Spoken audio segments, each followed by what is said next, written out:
할렐루야. 우리 함께 기도하고 오늘 말씀을 나누도록 하겠습니다. 사랑하는 주님, 6월 3일 지방 선거 가운데 하나님의 완전한 주권이 임할 줄 믿습니다. 뜻이 하늘에서 이루어진 것 같이 하나님 아버지의 뜻이 이 땅에서도 모든 과정 가운데 이루어지게 하여 주옵소서. 하나님, 오늘 우리는 또 무거운 짐을 가지고 쉼을 누리기 위해 이 자리에 나왔습니다. 주님이 주시는 깊은 평강과 긍휼을 힘입는 이 귀한 예배의 자리가 되게 하여 주옵소서. 예수님의 이름으로 기도합니다. 아멘. 우리는 갈라디아서 6장 말씀을 통해서 복음을 믿는 사람은 이렇게 삽니다. 첫 번째, 복음을 믿는 사람은 다른 사람을 어떻게 보는가. 두 번째, 자기 자신을 어떻게 보는가. 세 번째, 시간을 어떻게 보는가. 그리고 오늘은 복음을 믿는 사람은 무엇을 자랑하면서 사는가. 그래서 오늘 말씀의 제목은 무엇을 자랑하며 사는가입니다. 여러분, 최근 인터넷이나 이런 기사 같은 거, 뉴스 이렇게 보면은 종종 사용되는 그 단어 가운데 어떤 표현이 있냐면요, 평균 올려치기라는 이 신조, 아직 10년도 되지 않았습니다. 비교적 최근에 나온 신조인데요. 평균 올려치기라고 들어본 적이 있습니까? 이 얘기는 대한민국에 사는 사람들이 보통 사람의 삶, 그리고 평균의 기준이 비정상적으로 높아졌다라는 뜻이죠. 그래서 그래도 한 30대가 되었으면, 뭐 40대가 되었으면 적어도 이 정도의 번듯한 브랜드 아파트에서 살고 있어야 된다. 혹은 뭐 기본적으로 어떤 차를 운전하고 다녀야 된다. 또 기념일에는 1인당 얼마 이상이 넘는 오마카세나 파인 다이닝을 할 수 있어야 되고, 또 1년에 최소 한두 번 이상은 5성급 호텔에서 호캉스도 즐기고 해외여행을 간다. 그리고 또 자녀 교육은 어떻습니까? 자녀 교육도 남들이 다 보내는 그 흔해 빠진 영어 유치원부터 시작해서 대치동과 뭐 제가 동 얘기를 안 하려고 했는데 유명 학원 레벨 테스트를 통과하는 것이 그저 다 남들 하는 만큼 하는 평균이 되어버렸다는 거예요. 그런데 여러분, 과연 이것이 진짜 대한민국의 평균일까요? 당연히 아니죠. 이것은 상위 10%, 5%, 어쩌면 그 이상의 화려한 삶이 이 SNS를 통해서 계속해서 우리 눈앞에 쏟아지다 보니까 그것이 마치 지금 모두가 누리는 평균의 삶처럼 그런 착시 효과를 일으키고 있습니다. 근데 문제는 그 거짓된 평균이 우리의 마음에 굉장히 무서운 질병을 가져왔다는 것입니다. 무엇일까요? 계속해서 비교한다는 거예요. 끝없이 비교하는 것, 그리고 뒤처지는 것에 대해서 불안한 마음입니다. 그래서 우리가 뉴스를 통해서도 보지만 미취학 아이들까지 의대반이 생기고, 그죠? 그런 영재 교육을 시키고, 그러니까 여기에 들어가지 못하면 이미 부모들은 초조하고 불안해진다는 것입니다. 서초 강남 같은 이 치열한 동네에서 살아가는 우리에게는 이 평균 올려치기라는 것이 어쩌면 굉장히 강하게, 어쩌면 이것이 심장부라고 해도 과언이 아닐 정도입니다.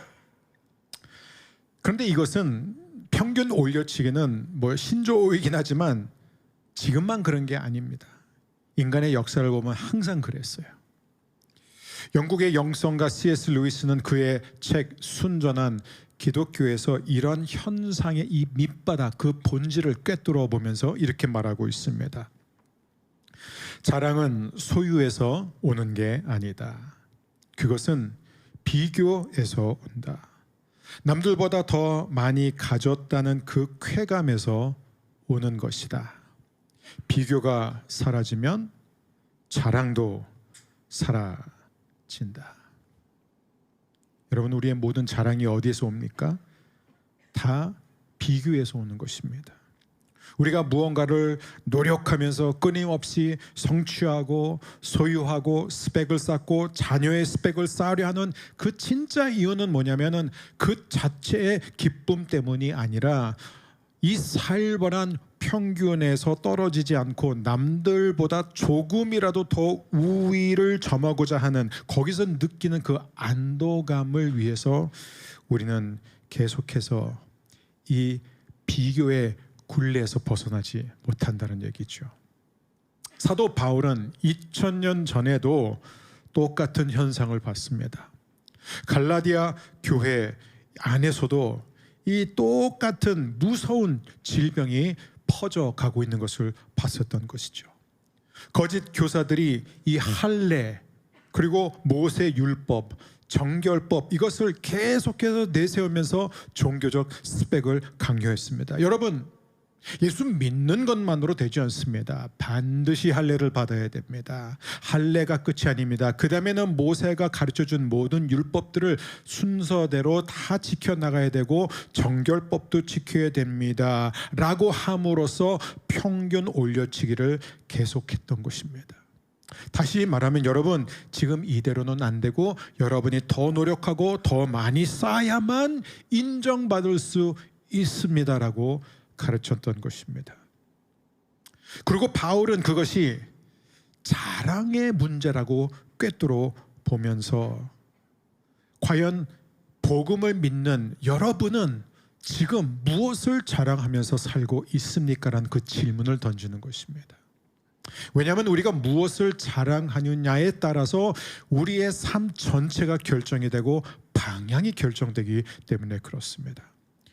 그래서 우리는 오늘 갈라디아서 6장 11절에서 16절 6개 절 말씀을 통해서 바울이 우리에게 전하고자 하는 세 가지 메시지를 함께 보고자 하는데, 첫 번째, 복음을 믿는 사람은 자랑의 정체를 꿰뚫어 본다. 두 번째, 복음을 믿는 사람은 자랑의 대상이 바뀐다.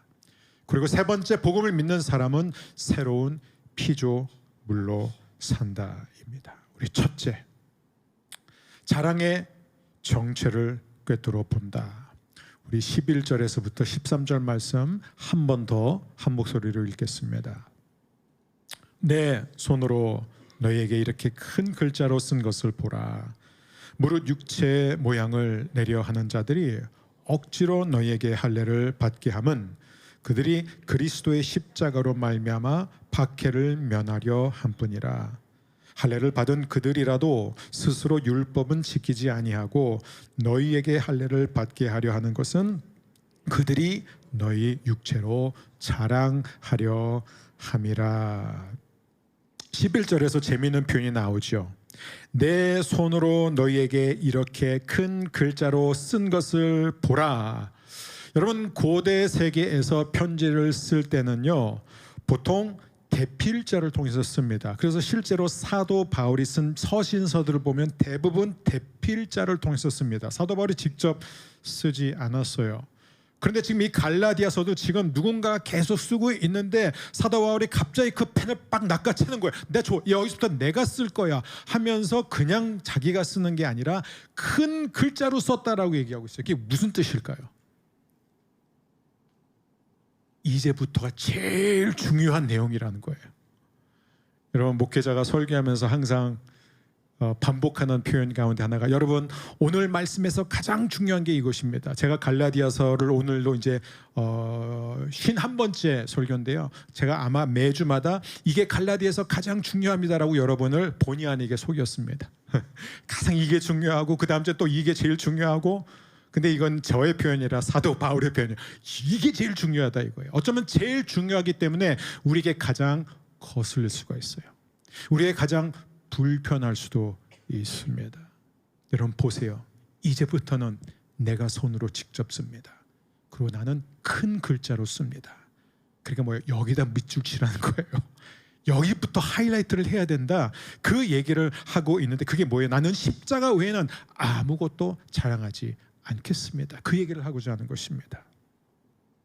그런데 이 12절과 13절을 보게 되면은 사도 바울이 이 유대주의자들, 즉 이 평균 올려치기를 하려는 이 사람들의 진짜 동기를 꿰뚫어 보고 있는데 12절에 보면 박해를 면하려 할 뿐이, 이 혀가 꼬이네요. 박해를 면하려 할 뿐이라. 그 다음에 13절을 보면은 할례를 받게 하려는 것은 그들이 너의 육체로 자랑하려 함이라. 여러분, 이 두 가지가 무엇을 가리킬까요? 첫 번째는 당연히 뭐예요? 박해를 면하려 한다는 것은 두려움인 거예요. 십자가 때문에 받게 될 조롱, 핍박을 두려워하는 것이고, 두 번째는 뭐냐면 할례를 통하여 너희들을 육체로 자랑하려고 한다라는 것은 뭐예요? 자기를 드러내고 싶다라는 거예요. 교만. 여러분, 인간의 모든 근원적인 문제가 뭐예요? 두려움과 교만이에요. 두려움과 교만, 그것을 지금 다루고 있습니다. 그러니까 사도 바울은요, 이 율법주의자들, 예루살렘에서 온 유대인들의 이 정확한 그 자랑을 꿰뚫어 본 거예요. 뭐예요? 그들이 정말로 신앙적인 열정이 있었기 때문에, 율법을 사랑했기 때문에, 하나님이 할례를 명하셨다는 것을 믿었기 때문에 이들에게 이를 강요하는 게 아니라, 신학적인 어떤 확신 때문이 아니라 뭐예요? 두려움과 교만 때문에 그렇다는 거예요. 여러분, 당시 먼저 우리가 12절을 한번 보겠습니다. 박해를 피하기 위한 것이다. 여러분, 왜 할례가 중요했을까요? 이들에게는. 왜냐하면 당시 유대 사회의 기준이 할례였기 때문이에요. 그래서 유대인이 아닌 자들, 이방인들을 뭐라고 그러죠? 할례 받지 못한 인간이라고 그러잖아요. 그러니까 할례를 받지 않는 순간 이들은 주류 사회에서 어떻게 돼요? 배척당하는 것이에요. 이 유대인들은 그게 두려웠습니다. 여러분, 근데 오늘날 우리가 두려워해야 할 박해는 무엇입니까? 내가 예수를 믿는다고 친구들에게 말했더니 갑자기 제가 박해를 받게 되었습니다. 제가 회사에서 교회 다닌다는 사실이 드러난 순간부터 저는 회사에서 극심한 박해를 받습니다. 그런 일들은 거의 없습니다. 그렇다면 여기서 말하는 이 두려움은 무엇일까요? 박해를 받을까 봐 두려워하는 그 마음이 어떤 것일까요? 오늘날로 말하자면은 주류에서 밀려나는 것에 대한 두려움을 말하고 있는 거예요. 여러분, 우리가 살고 있는 이 시대, 이 지역에는요, 암묵적인 기준이 있습니다. 이 정도 학원은 보내야 하고, 이 정도 입시 정보는 알아야 하고, 이 정도의 자산은 갖고 있어야 되고, 이 정도의 삶의 수준은 유지해야 된다는 그 보이지 않는 분명한 현대판 할례가 다 있다라는 것이에요. 그래서 우리 아이만 이 트랙에서 벗어나게 되고 이탈하면은, 그리고 우리 가족만 이러한 어떤 그 기준에서 밀리게 되면은 우리는 거기에 대한 굉장한 두려움을 갖게 된다는 것이죠. 그래서 남들이 하는 만큼 쫓아가지 못할 때 세상이 우리에게 주는 그 미묘하고 그 은근한 압박감과 소외감이 계속해서 우리 안에 작용한다는 거예요. 그것이 바로 우리가 오늘날 정말로 피하고 싶어 하는 박해라는 것입니다. 그래서 우리는 아무리 지치고 피곤하고 이것이 최선의 길이 아닌 걸 알면서도 십자가의 방식보다는 세상이 요구하는 스펙과 기준이라는 할례를 끊임없이 우리 자신의 몸에, 그리고 우리 자녀들의 몸에 자꾸 새기려고 애쓰면서 산다는 것이에요. 그리고 13절에 보면은 너희 육체로 자랑하려 함이라. 자랑에 대해서도 말하고 있습니다. 교만이에요. 영국의 G.K. 체스터턴 경은 정통이라는 책이 있습니다. 오소독스라는 아주 유명한 책인데 읽지 마세요. 굉장히 어렵습니다. 근데 이 책에서 그는 현대인의 가장 큰 문제를 이렇게 꼬집습니다. 오늘 우리가 겪는 문제는 겸손이 엉뚱한 곳에 있다는 것이다. 겸손은 야망이라는 자리에서 떠나버렸다. 겸손은 자기 자신에 대해서는 의심하되 진리에 대해서는 확신해야 하는데 이것이 거꾸로 뒤집혔다. 그러니까 이 체스터턴 경이 지금 여기서 하고자 하는 얘기가 뭐냐면 이 시대의 병을 아주 기가 막히게 진단하고 있는 거예요. 요즘 사람들은요, 겸손해야 할 영역에서는 겸손하지 않고 너무 당당하고 너무 교만한 반면, 그런데 정말 내가 확신하고 당당해야 할 그 부분에서는 겸손한 척한다는 것이에요. 그게 이 시대의 병이라는 것입니다. 자기 욕심, 자기 자녀, 자기 성공, 자기 자아, 자기 감정, 자기 욕망에 대해서는 얼마나 당당한지 모릅니다. 하지만 이 절대적인 진리 복음 앞에서만큼 뭐 그럴 수도 있고 아닐 수도 있지, 절대 진리가 어디 있어, 다 자기가 믿는 것이 옳은 것이지 라고 하면서 우리는 확신해야 할 그 진리에 대해서는 오히려 의심하고, 우리가 끊임없이 의심해야 되는 우리 자신에 대해서는요 너무나 당당하게 계속해서 자랑거리를 찾음으로써 우리 자신을 증명하려고 한다라고 지적하고 있는 것이에요. 이것이 바로 독이 든 겸손이라는 거예요. 독이 든 겸손.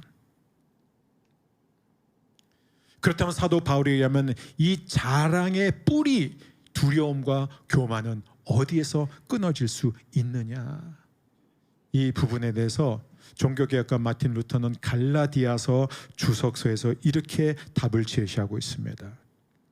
복음은 인간에게서 모든 영광과 지혜와 의를 빼앗고 오직 창조주께만 영광을 돌린다. 사람에게 너무 적게 돌리고 하나님께 너무 많이 돌리는 것이 언제나 더 안전하다. 여러분, 이 의미를 잘 새겨보십시오.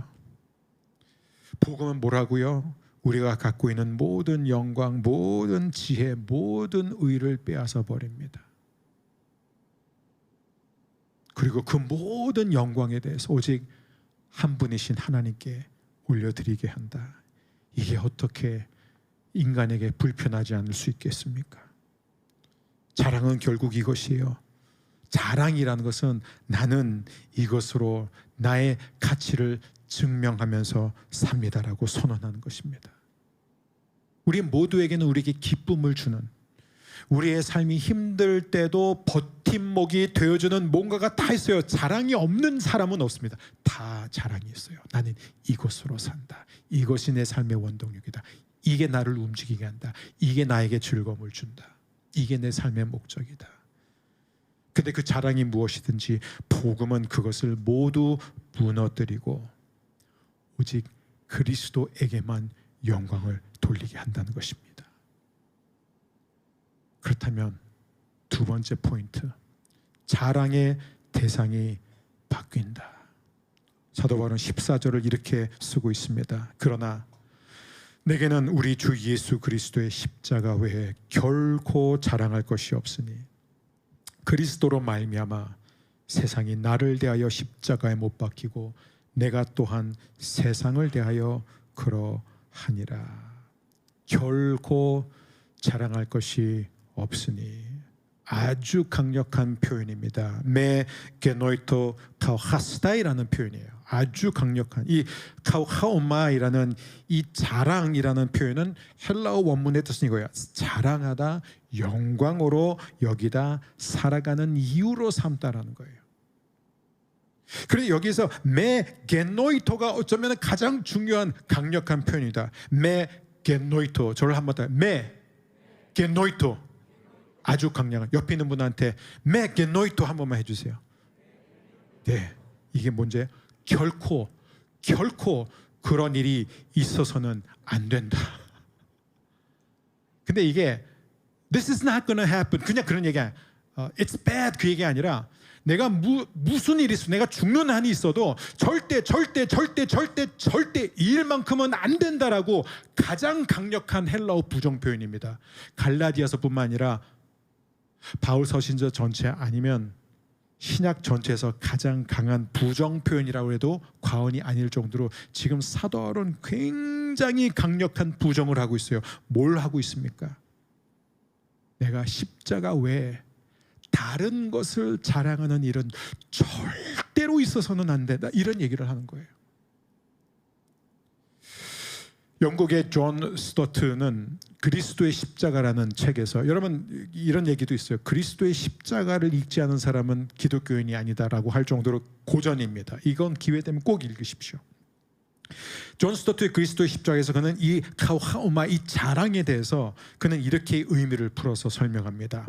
우리가 자랑하는 그 대상은 우리의 시야를 가득 채우고 우리의 관심을 사로잡고 우리의 시간과 에너지를 빨아들인다. 한마디로 우리의 자랑은 곧 우리의 집착이다.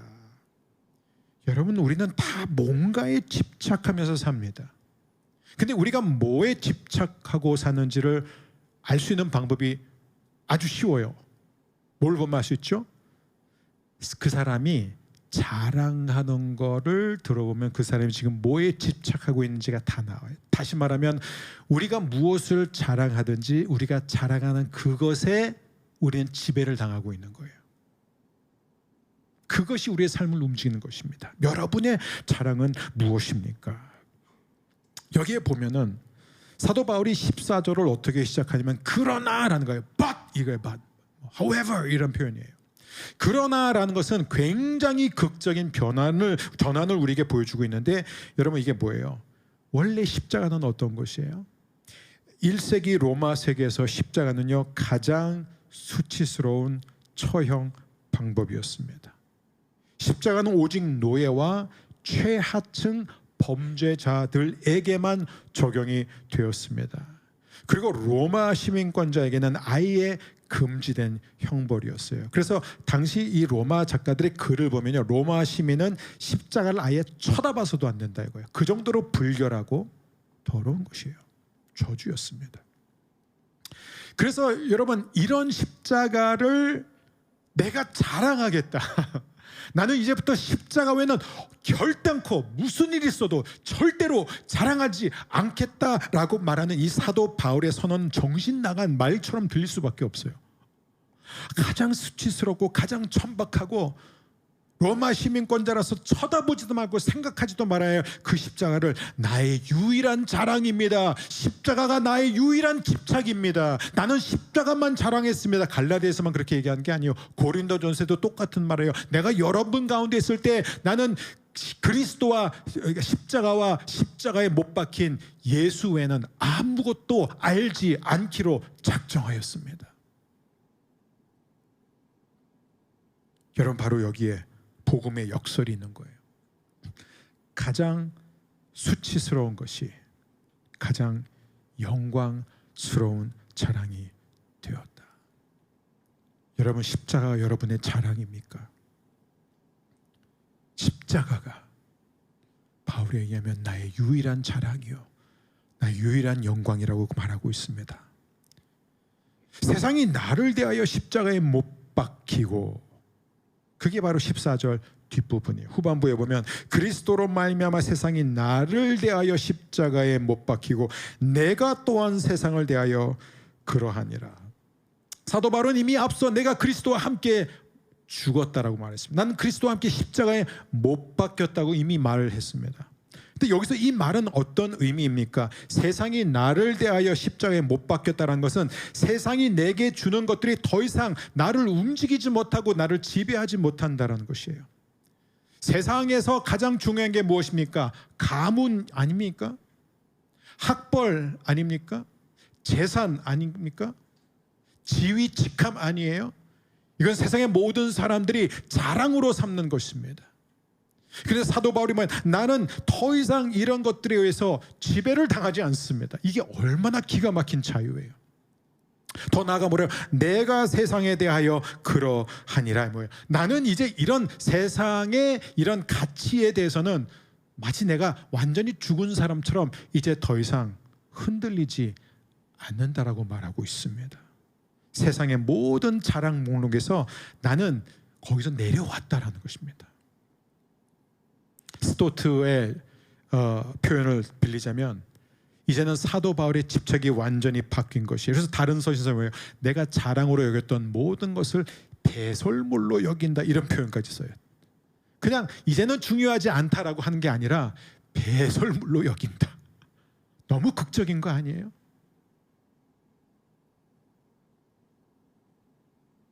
사도 바울은 이제 나를 사로잡은 것은 단 하나입니다. 단 한 가지. 그것이 바로 그리스도의 십자가. 그것일 때 우리는 비로소 자유로워진다. 그걸 선포하는 것입니다. 여러분, 갈라디아서의 핵심 주제가 뭐예요? 자유예요. 그리스도인의 자유예요. 자유를 가르치고 있습니다. 어떤 사람이 진짜 자유를 누릴 수 있느냐? 십자가가 그의 자랑이 되고 그의 집착이 될 때, 그때는 더 이상 우리의 자녀의 성공 여부, 우리의 직함이나 소유나 이런 것들이 더 이상 우리를 움직이고 흔드는 것이 아니라, 내 위치가 나의 자랑이 되는 것이 아니라 오직 예수 그리스도. 복음이 무엇입니까? 우리가 지난주에도 이미 살펴보았지만 비록 우리는 하나님의 아들이 죽었어야 할 만큼 죄인이었지만 하나님의 아들이 우리를 위해서 죽으실 만큼 우리는 가치 있고 아름답고 소중한 하나님의 자녀라는 것입니다. 그래서 우리는 세 번째, 새로운 피조물로 산다. 우리 15절 16절 말씀 함께 읽겠습니다. 할례나 무할례가 아무것도 아니로되 오직 새로 지으심을 받는 것만이 중요하니라. 무릇 이 규례를 행하는 자에게와 하나님의 이스라엘에게 평강과 긍휼이 있을지어다. 아멘. 새로 지으심을 받는 것, 그것만 중요하다라고 말하고 있습니다. 카이네이 크티스라는 이 표현이에요. 이 카이노스라는 이 헬라어 표현은 질적으로 전혀 다른 종류의 새로움을 말하고 있고, 크티스는 바로 하나님이 직접 지으신 피조물과 창조를 가리키고 있습니다. 근데 여기서 바울의 결론이 정말 충격적이지 않아요? 이렇게 말하죠. 할례나 무할례가 아무것도 아니로되. 할례를 받았느냐 안 받았느냐는요, 질문 자체가 잘못됐다는 거예요. 내가 이 땅에서 우리가 말하는 이 종교적 유대 율법주의자들이 말하는 그 할례가, 오늘날의 할례는 뭐예요? 우리가 하나님을 위해서 힘쓰고 애쓰는 모든 것들 플러스 종교적인 스펙뿐만 아니라 이 땅에서 우리가 누리는 모든 좋은 것들이에요. 내가 열심히 노력해서 쌓은 그 모든 것들이 있느냐 아니면 무할례냐, 하나도 없느냐, 그것은 전혀 십자가 앞에서는 중요하지 않다라는 것이에요. 왜냐하면 그 인간의 어떤 업적도, 종교적인 어떤 행위도, 사회적인 어떤 성공과 성취도 십자가 앞에서는 다 무의미해지기 때문에 그렇습니다.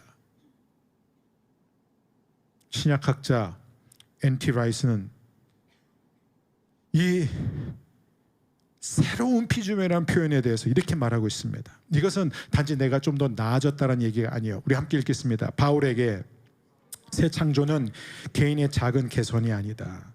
그것은 예수의 죽음과 부활로 시작된 우주적 역사의 전환점이다. 그리스도 안에 있는 사람은 이미 시작된 그 새로운 세계의 첫 시민이다. 아멘.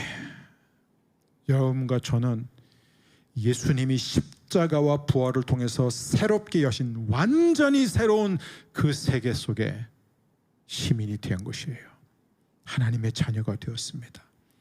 그래서 사도 바울은 고린도후서 5장 17절에서 이렇게 선언하고 있지요. 그런즉 누구든지 그리스도 안에 있으면 새로운 피조물이라.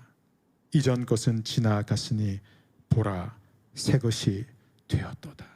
자, 그렇다면 우리는 이 새로운 세계의 새로운 피조물이 되었다면 어떤 정체성을 갖고 있어야 될까요? 우리가 새로운 피조물이 되기 전에는 무엇이 우리를 정의했어요?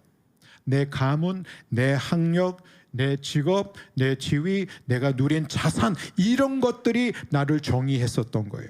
하지만 이제는 무엇이 나를 정의합니까? 더 이상 소유나 자녀의 스펙이 나를 정의한 게 아니라 오직 한 가지. 그게 뭐예요? 내가 그리스도 안에 있다라는 그 한 가지 사실이에요. 여러분 다 그리스도 안에 있습니다. 그게 우리예요. 이 정체성 안에 있는 사람은요, 모든 불안에서 자유로워진다는 것입니다. 모든 불안에서 자유로워지는 거예요. 왜요? 왜냐하면 다른 자랑의 근거는요, 얼마든지 빼앗길 수 있어요. 빼앗기지 않아도 비교의 굴레에서 벗어나지 않는 이상 우리는 계속해서 그 비교 속에서 절망하고 낙심할 수밖에 없습니다. 하지만 우리의 자랑의 근거가 절대로 흔들리지 않고 절대로 빼앗길 수 없는 곳에 있을 때 어떻게 됩니까? 16절에서 사도 바울은 이렇게 말합니다. 무릇 이 규례를 행하는 자에게와 하나님의 이스라엘에게 평강과 국률이 있을지어다. 사도 바울이 하필 여기서 왜 하나님의 이스라엘이라는 표현을 썼을까요? 지금 갈라디아서 3장에서 여러 번 강조했던 그 얘기를 또 하는 거예요. 여러분, 이 예루살렘에서 온 유대인들이 여러분에게 할례를 받아야만, 모세 율법을 지켜야만, 정결 의식을 지켜야지 여러분이 진짜 유대인이 되고 진짜 하나님의 이스라엘이 된다고 가르쳤죠? 아닙니다. 여러분이 하나님의 이스라엘이에요. 그 얘기를 또 하는 거예요. 여러분이 하나님의 이스라엘이에요. 할례를 받지 않아도 받지 마세요예요. 모세 율법을 지키지 않아도, 정결 예식을 따르지 않아도, 누구든지 그리스도 안에 있으면, 누구든지 십자가 외에 다른 것을 자랑하지 않으면, 누구든지 자신의 정체성과 가치와 자랑과 기쁨과 그 자유가 그리스도 안에 있다면 여러분이 진정한 이스라엘입니다. 그리고 이런 자들에게 하나님이 뭘 주신다고요? 평강과 긍휼이에요. 샬롬, 헤세드. 오늘 그거 설명 안 할게요. 구약 성경에서 가장, 히브리어 중에서 가장 복된 것이 뭐예요? 샬롬과 헤세드예요. 그것이 새로운 피조물로 사는 사람에게 하나님이 날마다 주시는 선물입니다. 이것을 누리게 되기를 축원합니다. 오늘 말씀의 결론이에요. 여러분, 오늘 우리가 본 것은 굉장히 단순합니다. 이 시대는 여러분 더 노력해서 남들보다 더 가져야 됩니다. 더 성취해야 됩니다. 더 누려야 됩니다. 그래야 인정받습니다. 다시 말하면 여러분, 자랑할 것을 더 만드세요. 하지만 이 복음의 답변은 이것입니다. 여러분, 우리는 십자가 외에 자랑할 것이 없습니다. 여러분은 이미 그리스도 안에서 새로운 피조물이 되었습니다. 사랑하는 여러분, 왜 십자가가 자랑이 될 수 있습니까? 십자가는 오늘도 우리에게 이렇게 선언합니다. 너는 하나님의 아들이 죽으실 만큼 소중하다. 너는 하나님의 아들이 죽으실 만큼 귀하다. 근데 뭐가 더 필요하세요? 어떤 증명이 더 필요합니까? 근데 문제가 하나 있어요. 사도 바울이 이걸 왜 썼을까요? 갈라디아서를 왜 썼을까요? 이걸 자꾸 잊어버려요. 우리는 자꾸 이 진리를 잊어버립니다. 이 진리를 잊어버리면 어떻게 돼요? 우리는 다시 또 다른 것에서 자랑거리를 찾으려고 합니다. 루터가 이 갈라디아서 주석서에서 이 점을 이렇게 지적하며 해결책을 줍니다. 함께 읽습니다. 칭의는, 종앙은 우리의 귀에 끊임없이 울려야 한다. 왜냐하면 우리 육신의 연약함이 그것을 완전히 붙잡고 온 마음으로 믿도록 결코 내버려 두지 않기 때문입니다. 다음 주면 갈라디아서가 끝납니다. 다음 주에 마지막 말씀을 듣기 전에 오늘 여러분이 꼭 기억하셔야 될 것, 이것입니다. 이 복음은 우리가 이미 의롭게 되었다. 하나님은 우리를 향해 지금도 너는 충분하다. 나는 너를 기뻐한다. 내가 너를 사랑한다. 라는 이 조항은, 이 복음은 우리 귀에 매일 울려야 됩니다. 여러분, 오늘 주일뿐만 아니라 갈라디아서 말씀을 듣는 그 동안뿐만 아니라 우리는 매일 이 복음을 듣게 되기를 바랍니다. 자랑하고 싶은 그 마음이 올라올 때마다 여러분, 우리는 이렇게 선언해야 됩니다. 내게는 십자가 외에 결코 자랑할 것이 없다. 이것이 여러분의 자랑이고, 이것이 여러분의 정체성이고, 이것이 여러분의 자유가 되기를 축원합니다. 그래서 여러분, 실생활에 적용을 어떻게 할까요? 여러분, 그 비교의 그 감정에 빠져들 때마다 항상 멈추고 이렇게 한번 물어보십시오. 내가 느끼는 지금 이 감정은 비교에서 오는 것인가, 아니면 그리스도 안에 있는 정체성에서 오는 것인가? 우리가 질문을 던질 때마다 계속해서 우리의 자랑의 패턴이 바뀌게 될 것입니다. 그리고 매일 아침 하루를 열 때 여러분 십자가 앞에 서십시오. 하나님, 오늘 하루 제가 자랑하고 싶은 것이 있을 때마다 당신의 십자가 외에는 자랑할 것이 없음을 기억하게 하옵소서. 사도 바울처럼 십자가 외에는 결코 무슨 일이 있어도 다른 것을 자랑하지 않게 하여 주옵소서. 여러분이 그렇게 하루하루 살아가실 때 여러분의 자녀들에게 이 아름다운 신앙, 아름다운 정체성을 물려주게 될 줄 믿습니다. 우리 이 시간에 함께 자리에서 일어나셔서 주 예수 나의 산 소망, 우리 주님만 올려드리는 찬양을 부르겠습니다. 오늘 주신 말씀에 대해 우리가 믿음으로 반응하며 이 시간에 한 목소리로 함께 회개와 회복을 위한 기도, 사명을 위한 기도를 한 목소리로 올려드리겠습니다. 회개 기도를 함께 드립니다. 주님, 저는 세상의 자랑으로 살아왔습니다. 자녀의 성취로, 직함으로, 소유로, 타인의 인정으로 저를 증명하려 했습니다. 용서하옵소서. 이제 십자가 외에 자랑할 것이 없다는 고백 앞에 서기 원합니다. 주님, 저를 새로운 피조물로 만드신 복음의 능력을 다시 경험하게 하옵소서. 비교의 불안에서 벗어나게 하옵소서. 칭의의 조항이 내 귀에 끊임없이 울리게 하옵소서. 십자가의 진리가 오늘 나의 삶을 다시 정의하게 하옵소서. 주님, 우리의 자녀들에게도 이 십자가의 자랑을 물려주게 하옵소서. 성적이 아니라 그리스도로, 직함이 아니라 복음으로 자기 가치를 아는 다음 세대를 일으켜 주옵소서. 예수님의 이름으로 기도하옵나이다. 아멘. 우리 시간 하나님께서 오늘 이 말씀을 통해 여러분에게 주신 그 부르심, 그 초대 앞에 응답하며 나아가겠습니다.